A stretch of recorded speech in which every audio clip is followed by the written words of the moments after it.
We've heard of people taking the risk and going to Hollywood. What drew you to Hollywood in the late '60s, other than perhaps stardom? But No, I what was was the in path? I was in London because I fell in love with a girl in Canberra, Ah, and she the letters thinned out when she got a boyfriend in London, and I went over to find out what was going on.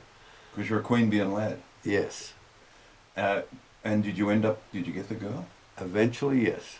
Gee, well done. But to begin with, platonically, and I had to ask someone what that meant. But once I got past it, So from London? You were modelling. hmm What took you to Hollywood? well, I did the James Bond thing in London. That was Hollywood, I suppose, the Yeah. same thing.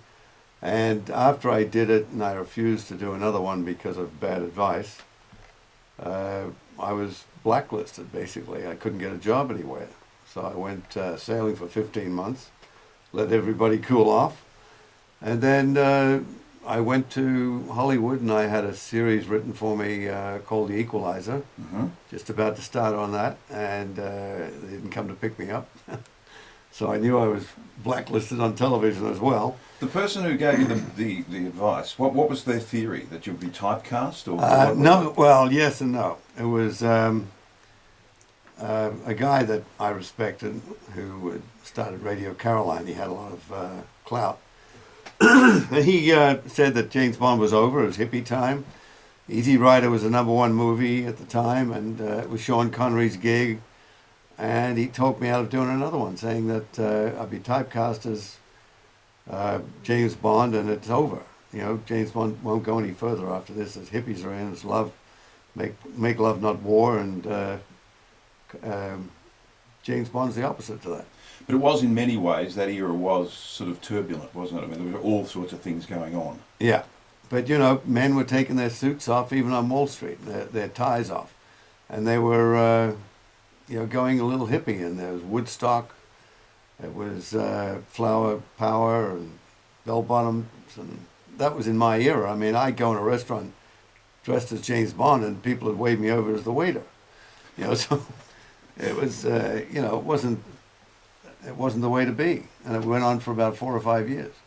Were you? I've heard you in interviews say that you wouldn't sign contracts. No, I never did. Were you perceived as being difficult at that time? Oh yeah, because they wanted people that they spent a lot of money on, and I can understand it, saying yes sir, no sir, 3 bags full. And I was saying I didn't want to do any more movies with you, thank you very much, and I never signed the original contract. They still haven't got a contract with my signature on it. How soon after that did you realise that maybe you'd made a mistake? About 5 minutes. You know, when I went for my first job in Italy on a movie, the producers were very happy to have me at first, and they said, we've had a few phone calls, and they're going to pull all the other actors off unless you leave. And so I knew then that I was in trouble. I didn't know the business was that small. And so I went and I actually got a job on a film where the guy didn't give a damn, with Aldo Lado.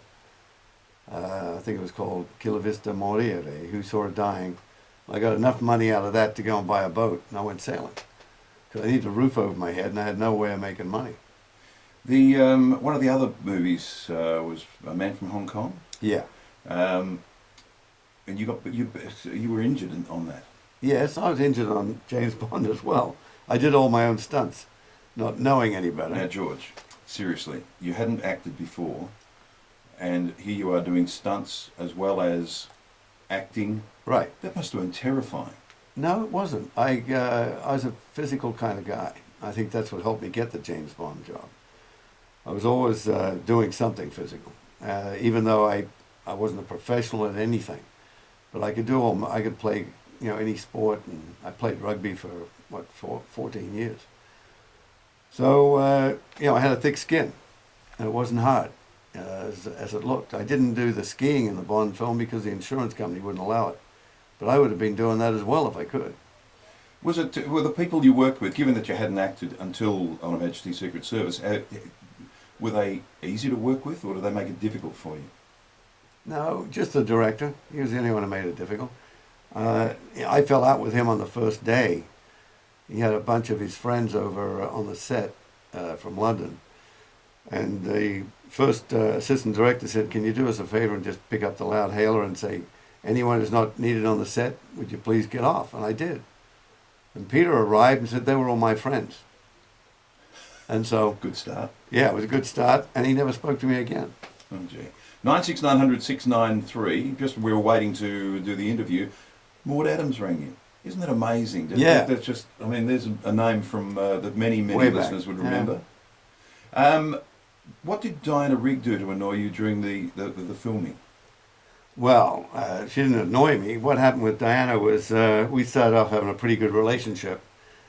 But one of the stipulations was I wasn't to fool around with the other girls on the set.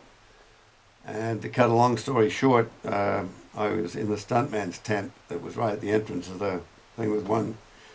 She wasn't one of the girls, actually. She was the receptionist at the hotel. And as Diana was walking past, they flung up the side of the tent, and there I was. Beyond that, you've got the yacht.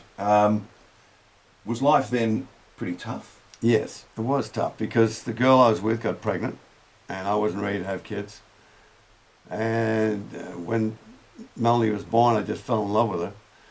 And so I kind of became a married man, which I always felt sorry for. Married man. And with kids. That was never in the plan. No, it wasn't in the plan. And then another one came along, and here I am, out of work in Australia. I was staying with my mother. You wouldn't believe it. Broke as James Bond. And no one would believe me, of course. And then I got lucky with a commercial and went to LA, trying to make it over there. And that's when I got thrown off everything I went for.